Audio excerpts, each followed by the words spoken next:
ಜೇನುತುಪ್ಪ ಶಕ್ತಿವರ್ಧಕ ಮತ್ತು ಆರೋಗ್ಯವರ್ಧಕ. ಸುಮಾರು 1 ಲೀಟ್ರಷ್ಟು ಜೇನುತುಪ್ಪ ಬಂದಿತ್ತು.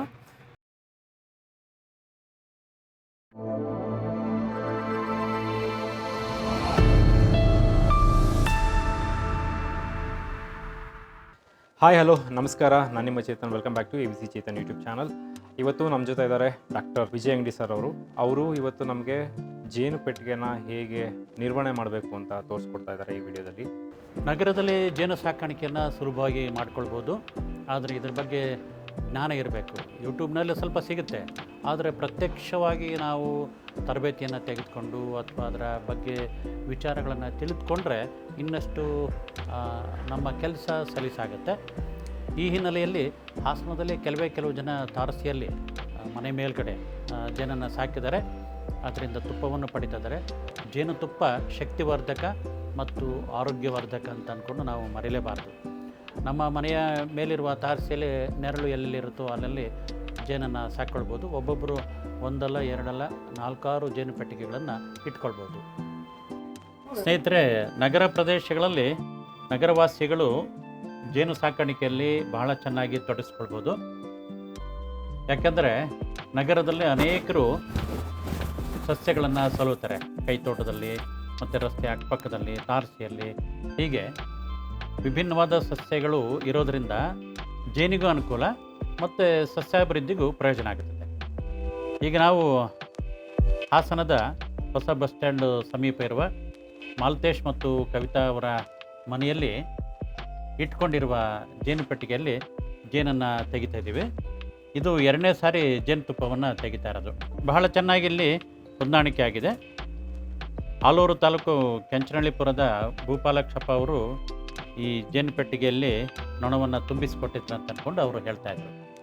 ಈಗ ನೋಡಿ, ಒಂದೊಂದನ್ನೇ ನೀವು ಗಮನಿಸ್ತಾ ಹೋಗಿ ಎಷ್ಟು ಸುಲಭ. ಆದರೆ ಸುರಕ್ಷಿತ ದೃಷ್ಟಿಯಲ್ಲಿ ನಾವು ಕೈಗವಚ ಹಾಕಬೇಕು, ಮುಖಕ್ಕೆ ಸೊಳ್ಳೆ ಪರದೆ ಥರ ಟೋಪಿ ಹಾಕಬೇಕು. ಇಲ್ಲದೆ ಹೋದರೆ ಜೇನುತುಪ್ಪ ತೆಗೆಯುವಾಗ ಅವು ಒಂದು ರೀತಿ ಉಗ್ರವಾಗಿ ನಮಗೆ ಚುಚ್ಚಲಿಕ್ಕೆ ಬರ್ತವೆ. ಇದು ಮೇಲಿರುವ ಟೋಪಿ, ಇದನ್ನು ಹೀಗೆ ಹಾಕಬೇಕು, ಇಡಬೇಕು. ನೋಡಿ, ಮೇಲೆ ಇನ್ನು ಕಟ್ಟಲಿಕ್ಕೆ ಮತ್ತು ಟೋಪಿಯಲ್ಲಿ ಕಟ್ಟಲಿಕ್ಕೆ ಸಜ್ಜು ಮಾಡಿಕೊಂಡಿದೆ. ಟೋಪಿಯಲ್ಲೂ ಅಥವಾ ಮುಚ್ಚಳದಲ್ಲೂ ಜೇನುನೊಣಗಳು ತುಪ್ಪವನ್ನು ಕಟ್ತವೆ. ಇದು ತುಪ್ಪದ ಚೇಂಬರ್. ಇದನ್ನು ಮಾತ್ರ ನಾವು ಮುಟ್ಟಬೇಕು. ಒಳಗಡೆ ಬ್ರೂಡಿಂಗ್ ಚೇಂಬರ್ ಅಂತ ಹೇಳ್ತೀವಿ. ಅಲ್ಲಿ ಮರಿ ಮತ್ತು ಮೊಟ್ಟೆ ತನ್ನ ಸಂತಾನವನ್ನು ಅಭಿವೃದ್ಧಿಪಡಿಸೋಕ್ಕೆ ವ್ಯವಸ್ಥೆ ಮಾಡ್ಕೊಂಡಿರುತ್ತೆ. ಅದನ್ನು ನಾವು ತೆಗಿಲಿಕ್ಕೆ ಹೋಗ್ಬಾರ್ದು. ಅಲ್ಲಿನೂ ತುಪ್ಪ ಇರುತ್ತೆ ನೋಡಿ. ಹಾಂ, ಇದರಲ್ಲಿ ಗಂಡು ಜೇನುನೊಣನೂ ಇದೆ, ಇನ್ನು ಬೇರೆ ಬೇರೆ ನೊಣಗಳು, ಅವೆಲ್ಲ ಹೆಚ್ಚು ಪಾಲು ಹೆಣ್ಣು ನೊಣಗಳೇ. ರಾಣಿ ಜೇನುನೊಣ ಒಳಗಡೆ ಇರುತ್ತೆ. ಇದನ್ನು ಹೀಗೆ ನೋಡಿದರೆ ತೂಕ ಇರುತ್ತೆ. ತುಪ್ಪ ಈಗ ನೋಡಿ ಕಾಣುತ್ತಿಲ್ಲಿ 1 2 3 4 5ರಲ್ಲಿ ತುಪ್ಪ ಕಟ್ಕೊಂಡಿದೆ. ಹೀಗೆ ಮೊದಲು ನಿಧಾನಕ್ಕೆ ಅವುಗಳಿಗೆ ಗಾಬರಿ ಆಗದಂತೆ, ನಮಗೂ ಗಾಬರಿ ಆಗದಂತೆ ನೋಡಿಕೊಂಡ್ರೆ ಅನುಕೂಲ. ಒಂದೊಂದೇ ಫ್ರೇಮ್ಗಳನ್ನು ಈ ಥರ ತೆಗಿತಾ ಹೋಗ್ಬೇಕು.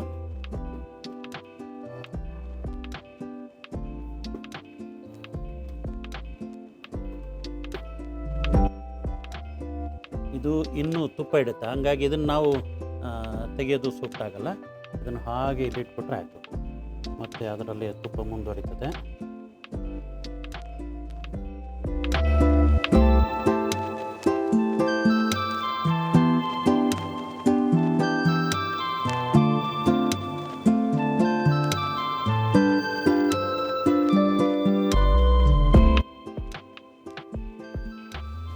ನೊಣನ್ನು ಹೆಚ್ಚು ಸಾಯಿಸಕ್ಕೆ ಹೋಗಬಾರ್ದು. ನಮ್ಮಲ್ಲಿ ಬ್ರಷ್ ಇದೆ ನೋಡಿ, ಕೊಡಿ. ಈ ಥರ ನಿಧಾನಕ್ಕೆ ಅಂದರೆ ನೋಡಿ ಹೆಂಗೆ ಎದ್ದಾಳುತ್ತೆ.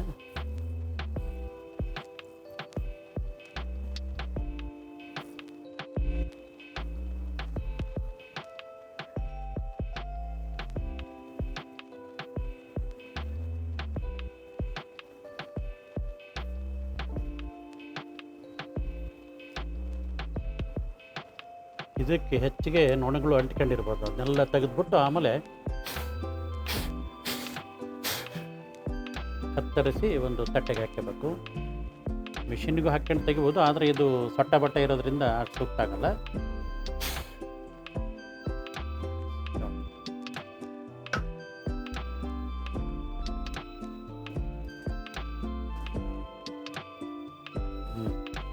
ಇದು ಚೆನ್ನಾಗಿದೆ ತುಪ್ಪ. ಈ ಥರ ಇಲ್ಲೇ ಕೊಡ್ಬೋದು, ಆದರೂ ಆ ತುಪ್ಪನ ಹೀರ್ಕೊಳ್ಳಿಕ್ಕೆ ಅವು ಇಷ್ಟಪಡ್ತವೆ, ಕಾಯ್ತಾ ಇರ್ತವೆ.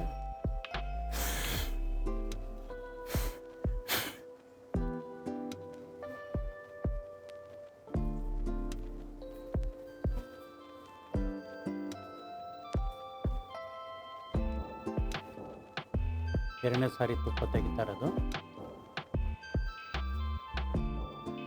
ಈ ಥರ ಒಂದು ನೊಣ ಇಲ್ದಂಗೆ ತೆಗೆದು ಬೇರ್ಪಡಿಸಿ.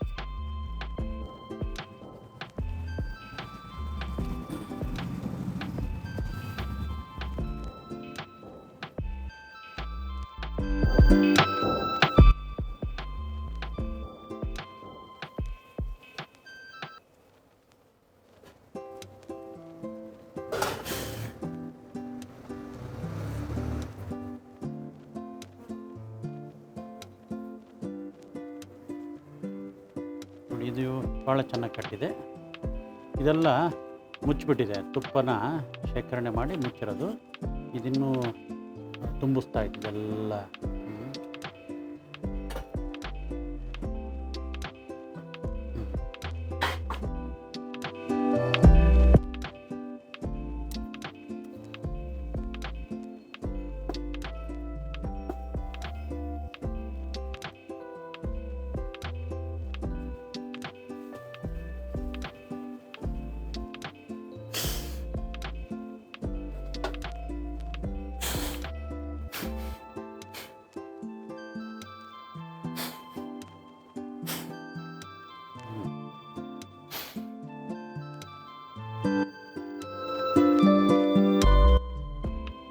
ಆ ಫ್ರೇಮ್ನಲ್ಲಿ ಇಲ್ಲ, ಹಂಗಾಗಿ ಇದನ್ನು ಮೊದಲು ಇಟ್ಕೋಬೇಕು.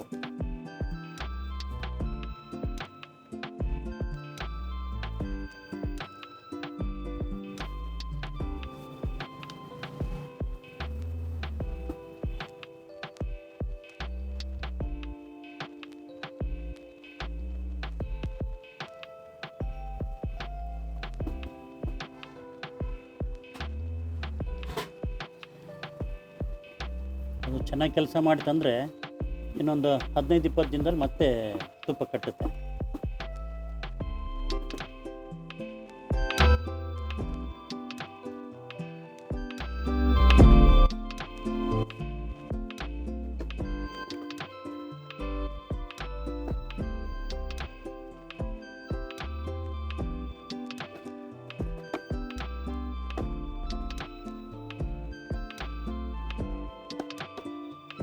ಇಷ್ಟು ಆಯಿತು.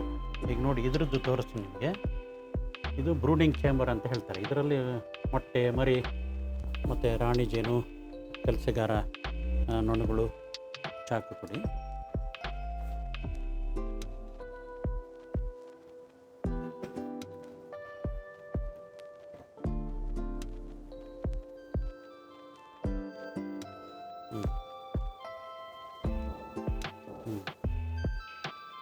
ಇದು ಸಣ್ಣದು ಯಾಕೆ ಬಂತಿಲ್ಲ? ಇದು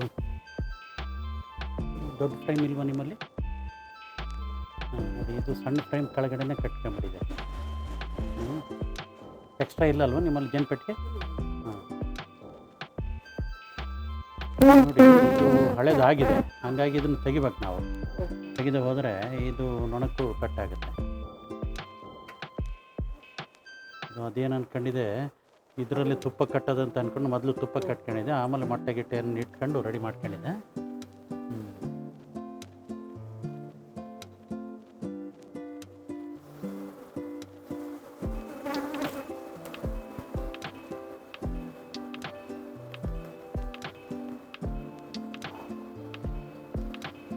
ಇದು ರಾಣಿ ಕೋಶ. ಅಲ್ಲಿ ಒಂದು ರಾಣಿನ ಕರ್ಕೊಂಡು ಹೋಗಿದೆ. ಇದು ರಾಣಿ ಕೋಶ. ಈ ಥರ ಏನು ಎರಿ ಇರಬಾರ್ದು. ಇದಾದಂಗೆಲ್ಲ ಹಳೇದಾದಂಗೆಲ್ಲ ಅದು ಈ ಗೂಡು ಬಿಟ್ಟು ಹೋಗಲಿಕ್ಕೆ ಪ್ರಯತ್ನ ಮಾಡಿಬಿಡುತ್ತೆ. ಇದನ್ನು ಈ ಥರ ತೆಗಿಬೇಕು.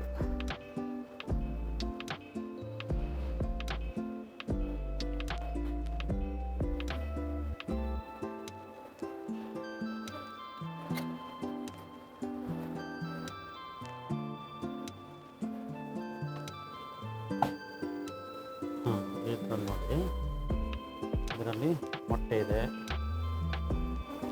ಒಳಗಡೆ ಎಲ್ಲ ಮೊಟ್ಟೆ ಇದೆ ನೋಡಿ, ಬೆಳ್ಳು ಕಾಣ್ತಾ ಇದೆಯಲ್ಲ ಅದೆಲ್ಲ ಮೊಟ್ಟೆ. ಇದು ಪ್ಯಾಕ್ ಮಾಡಿದೆ. ಇಲ್ಲೊಂದು ಪ್ರಾಣಿ ಕೋಶ ಸೃಷ್ಟಿಯಾಗಿ ಅಲ್ಲಿನೂ ಇನ್ನೊಂದು ಪ್ರಾಣಿಯಾಗಿ ಹೋಗಿದೆ. ಈ ಥರ ಇರಬೇಕು. ಸಾಧ್ಯ ಆದರೆ ರಾಣಿ ಏನಾದರೂ ಸಿಕ್ಕರೆ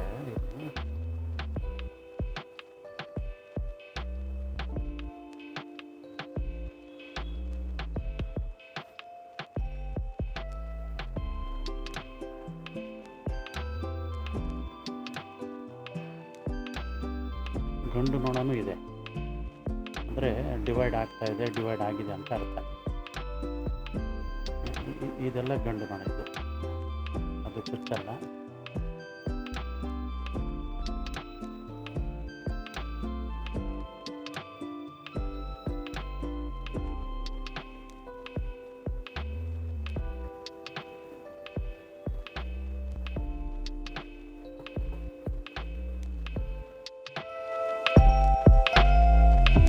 ಹದಿನೈದು ದಿನ 20 ದಿನಕ್ಕೊಂದು ಸಾರಿ ನೋಡಿದ್ರೆ ಒಳ್ಳೆಯದೇ.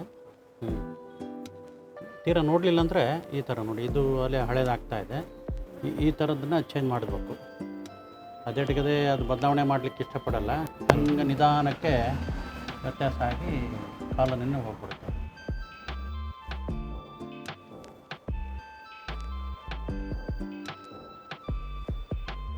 ಫ್ರೆಶ್ ಆಗಿರಬೇಕು. ಫ್ರೆಶ್ ಆಗಿದ್ದಷ್ಟು ಅದಿನ್ನೂ ಸಂತಾನ ಅಭಿವೃದ್ಧಿ ಪಡಿಸ್ಕೊಳ್ಳುತ್ತೆ.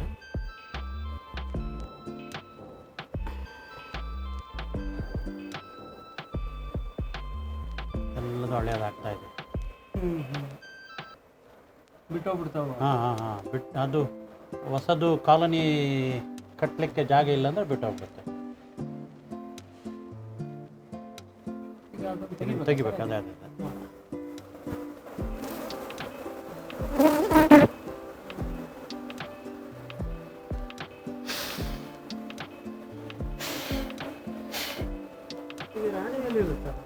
ರಾಣಿ ಇರುತ್ತೆ, ಇಲ್ಲಿ ಒಳಗಡೆ ಇರುತ್ತೆ, ಕಾಣಲ್ಲ ಸುಲಭವಾಗಿ. ನಾರ್ಮಲ್ ಮಧ್ಯದ್ದು ಮಧ್ಯದಲ್ಲಿ ಇರುತ್ತೆ ಅಂತ ಹೇಳ್ತಾರೆ. ಅದನ್ನ ತಾಳ್ಮೆಯಿಂದ ಹುಡುಕಿದ್ರೆ ಕಾಣುತ್ತೆ. ಈ ಥರ ಹಳೇದಾಗಬಾರ್ದು. ಹಳೇದಾದೇಟಿಗೆ ನಾವು ಬದಲಾವಣೆ ಮಾಡೋದು ಒಳ್ಳೆಯದು.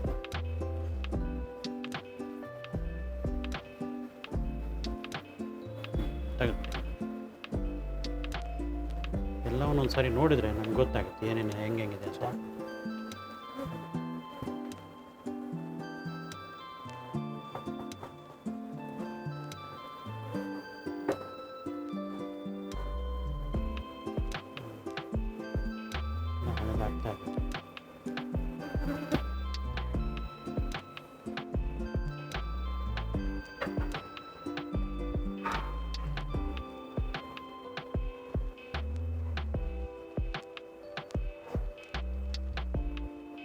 ಪ್ರಾಣಿ ಸ್ವಲ್ಪ ದೊಡ್ಡದಿರುತ್ತೆ.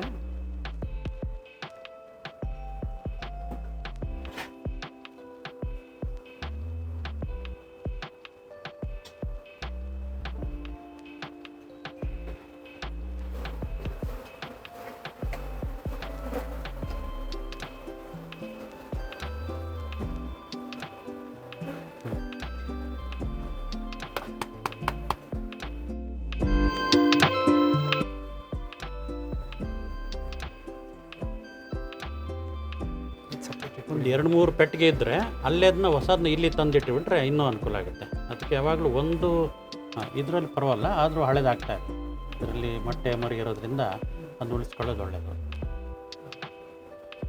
ಆದರೆ ಇನ್ನೊಂದು 15 ತಿಂಗಳಲ್ಲಿ ತೆಗೆದುಬಿಟ್ರೆ ಒಳ್ಳೆಯದು.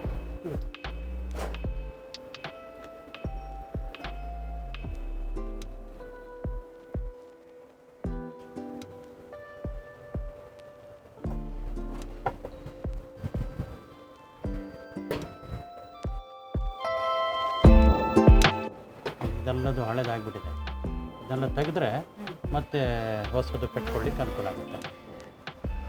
ಇದರಲ್ಲಿ ಏನು ಮೊಟ್ಟೆ ಇಲ್ಲ, ಮರಿ ಇಲ್ಲ, ಏನಿಲ್ಲ.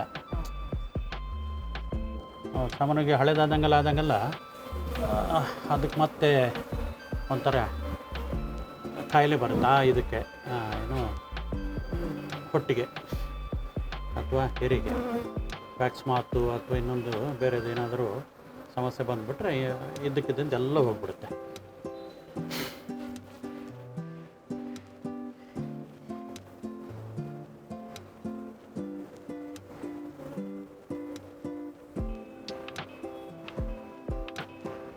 ಇದು ಪರವಾಗಿಲ್ಲ, ಇನ್ನೊಂದು 15 ತಿಂಗಳಾದ್ಮೇಲೆ ನೋಡ್ಕೊಂಡು ಮತ್ತೆ ಬದಲಾವಣೆ ಮಾಡ್ಬೋದು.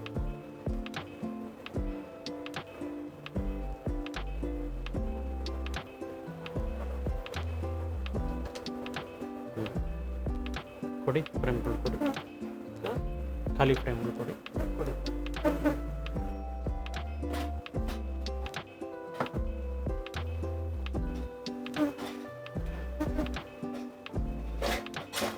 ಯಾವಾಗಲೂ ಒಂದು 4 ಬಾಕ್ಸ್ಗಳು ಇಟ್ಕೊಂಡ್ರೆ 2-3 ನೊಣ ಇರೋದು, 1-2 ಖಾಲಿ ಬಾಕ್ಸ್ ಇದ್ಬಿಟ್ರೆ ಈ ಫ್ರೇಮ್ಗಳು ಏನಾದರೂ ವ್ಯತ್ಯಾಸ ಅದು ಅಥವಾ ಕಾಲೋನಿ ವ್ಯತ್ಯಾಸ ಆಯ್ತಂದರೆ ಸರಿಪಡಿಸ್ಕೊಂತ ಹೋಗ್ಬೋದು.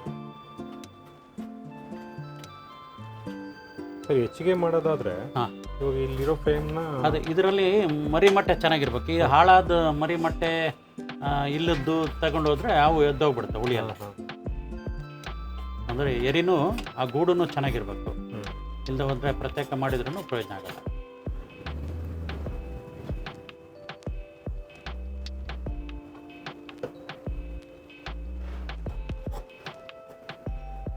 ಗಳ ಸಂಖ್ಯೆ ನೋಡಿದ್ರೆ ಇನ್ನೊಂದು ಬಾಕ್ಸ್ ಇಟ್ಟರು ಆರಾಮಾಗಿ ಅದರದ್ದು ಕಾಲೋನಿ ಬೆಳೀತಾ ಹೋಗುತ್ತಲ್ಲ ಸರ್? ಅಂದರೆ ಅದು ಡಿವೈಡ್ ಆಗಿದೆ ಅಲ್ಲೇ. ಓಕೆ, ಗಂಡು ನೊಣ ಬಂದಿರೋದ್ರಿಂದ 2 ಕೋಶ ನಿಮಗೆ ತೋರಿಸಿದ್ನಲ್ಲ, ರಾಣಿ 2 ಬ್ಯಾಚ್ ಹೋಗಿದ್ದಲ್ಲೇ, 2 ಬ್ಯಾಚ್ ಹೋಗಿರೋದ್ರಿಂದ ಕರೆಕ್ಟ್ ಇದೆ. ಇನ್ನು ಅದೇ ಮರಿ ಮೊಟ್ಟೆ ಚೆನ್ನಾಗಿ ಬೆಳೀತಂದರೆ ಆರಾಮಾಗಿ ಇನ್ನೂ 1 ಬಾಕ್ಸು ಮಾಡ್ಕೋಬೋದು.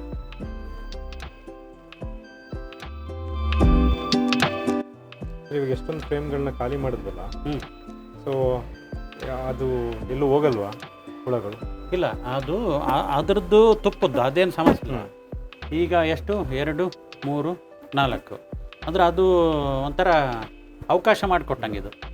ಇಲ್ಲಾಂದರೆ ಅದು ಹಳೇದಾದಂಗೆಲ್ಲ ಅದು ಪ್ಲ್ಯಾನ್ ಮಾಡ್ತಾ ಹೋಗ್ಬಿಡುತ್ತೆ, ಇಲ್ಲಿ ಇರೋದು ಸೂಕ್ತ ಆಗಲ್ಲ, ಇದು ಗಲೀಜಿದೆ ಅಂತ. ಆಮೇಲೆ ಅಪರೂಪಕ್ಕೆ ಹೋಗೋದಿದೆ, ಅದಕ್ಕೇನು ಮಾಡ್ಬೇಕು, ಈಗ ಹೊಸದು ಮರಿ ಮೊಟ್ಟೆ ಇರೋದನ್ನು ನಾವು ತಂದಿಡಬೇಕು. ಆಗ ನಮಗೆ ಒಳ್ಳೆ ಅವಕಾಶ ಇದೆ ಅಂತ ಉಳಿತದೆ. ಈಗ ಮರಿ ಮೊಟ್ಟೆ ಯಾವ ಸರಿ ಇಲ್ಲ, ಅವು ಹಳೇದಾಗ್ತಾ ಬಂತಂದರೆ ಹೋಗ್ಬಿಡುತ್ತೆ ಕೆಲವೊಂದು ಸಾರಿ. ಅದಕ್ಕೆ ವಾರಕ್ಕೆ 15 ದಿನಕ್ಕೊಂದು ಸಾರಿ ನೋಡ್ತಾ ಇರಬೇಕು. ಅಷ್ಟು ಸುಲಭವಾಗಿ ಅದೇನು ಹೋಗಲ್ಲ, ಆದರೆ ನಾವು ಅದಕ್ಕೆ ಸಹಕರಿಸಲಿಲ್ಲ ಅಂದರೆ ಉಳಿಯಲ್ಲ.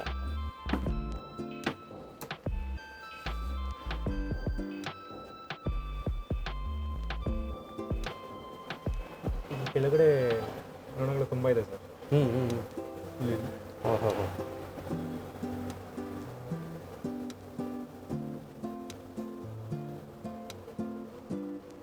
ಮತ್ತೆ ನಿಧಾನಕ್ಕೆ ಇಡಬೇಕು.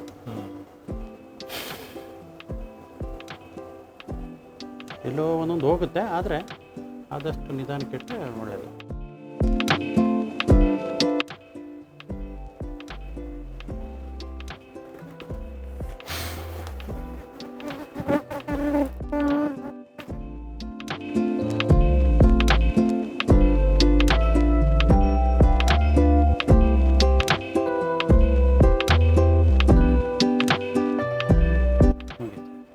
ಕಡೆ ನೋಡಿ ಹೇಗಿದೆ. ಇದು ಜೇನು ಸಾಕಾಣಿಕೆ ತಾರಸಿಯಲ್ಲಿ. ನನ್ನ ಹೆಸರು ಮಾಲ್ತೇಶ, ಇಲ್ಲೇ ನಗರವಾಸಿ. ನಾವು ಪುಣ್ಯಭೂಮಿ ಸಂಪರ್ಕಕ್ಕೆ ಬಂದ ಮೇಲೆ ಡಾಕ್ಟರ್ ವಿಜಯ ಅಂಗಡಿ ಅವರ ಸಂಪರ್ಕಕ್ಕೆ ಬಂದ ಮೇಲೆ ಈ ತಾರಸಿ ಕೃಷಿ ಬಗ್ಗೆ ಪರಿಚಯ ಆಯಿತು. ಹಾಗೂ ಆ ನಂತರದಲ್ಲಿ ಜೇನು ಕೃಷಿ ಬಗ್ಗೆ ಕೂಡ ಪರಿಚಯ ಆಯಿತು. ಈ ಜೇನು ಪೆಟ್ಟಿಗೆಯನ್ನು ಪಾಲಕ್ಷಪ್ಪನವ್ರ ಹತ್ರ ತಗೊಂಬಂದು ನಮ್ಮ ತಾರಸಿ ಮೇಲೆ ಇಟ್ಕೊಂಡು ಸಾಕಾಣಿಕೆ ಮಾಡ್ತಾಯಿದ್ವಿ. ಅದು ಈ ಲಾಸ್ಟಿಗೆ ಒಂದು 2 ತಿಂಗಳು ಹಿಂದೆ ಅದನ್ನು ಜೇನನ್ನು ತೆಗೆಸಿದ್ವಿ. ಅದಕ್ಕೆ ಸಹಾಯಕವಾಗಿ ಡಾಕ್ಟರ್ ವಿಜಯ ಅಂಗಡಿ ಅವರು ಬಂದಿದ್ದರು.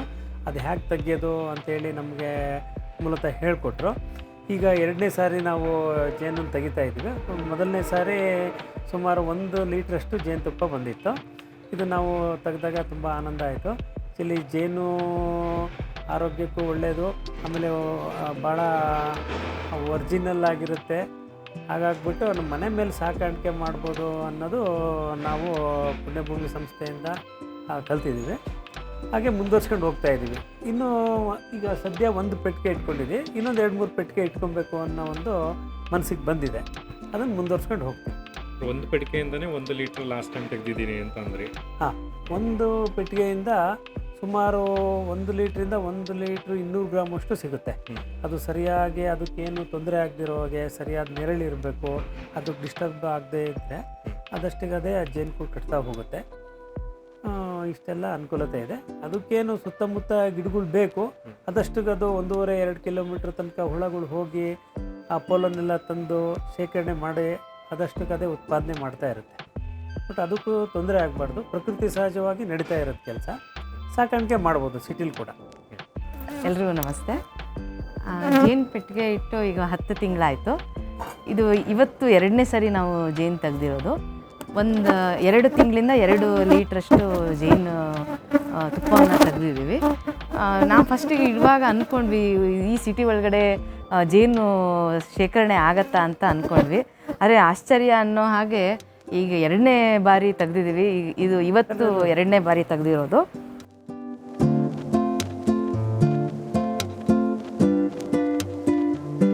ಆರಾಮಾಗಿ ಮನೆಯಲ್ಲಿ ತಾರಸಿನಲ್ಲಿ ಮಳೆ ಬೀಳದೇ ಇರೋ ಜಾಗದಲ್ಲಿ, ನೆರಳಿರೋ ಜಾಗದಲ್ಲಿ ಪೆಟ್ಟಿಗೆ ಇಟ್ಕೊಂಡು ಆರಾಮಾಗಿ ಮನೆಗೆ ಸಾಕಾಗಷ್ಟು ನಾವು ಜೇನನ್ನು ಪಡ್ಕೋಬೋದು ಅಂತ ಹೇಳ್ತೇವೆ.